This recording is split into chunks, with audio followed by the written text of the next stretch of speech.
Сәлем баршаңызға. Түрмеде арақ ішуді қойып кеткен Мұрат Әбділлә бостандыққа шығуы мүмкін.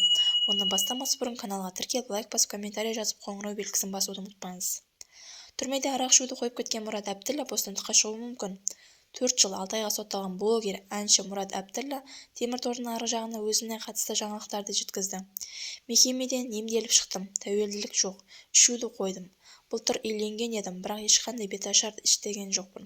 Кім екенін жұмбақ боп қалсын. Ал түрмеден шыққаннан кейін өнер жолына қайта оралуды жоспарлап отырмын, деді Мұрат Әбділлә. Оның айтуынша, егер ол абақтыда тәртіп бұзбай, рақымшылыққа ілінсе, 2023 жылы қыркүйекте түрмеден шығуы мүмкін, деп айтты. Оны естіген оқырмандар әртүрлі пікір жазуда. Арақ қою үшін түрмеге түсу керек пе еді? Санасы жоқтар зынданға тастаса да қоймайды. Барлық нәрсе санада. Сана тазармай, ауыз тазармайды. Бұл кісіге обал болды, бір боқтады деп түрмеге тығып тастады. Бұдан басқа адам жоқ пе еді? Әртүрлі заңды бұзып жүрген адамдар барлығы сыртта жүр ғой. Осы кісіге қарап қалды ма түрме? Біз де Мұрат Әбділләнің сыртқа шығуына тілектеспіз. Соңына дейін тыңдағаныңызға көп рахмет. Лайк басып, комментарий жазып, каналға тіркеліп қоңырау белгісін басуды ұмытпаңыздар.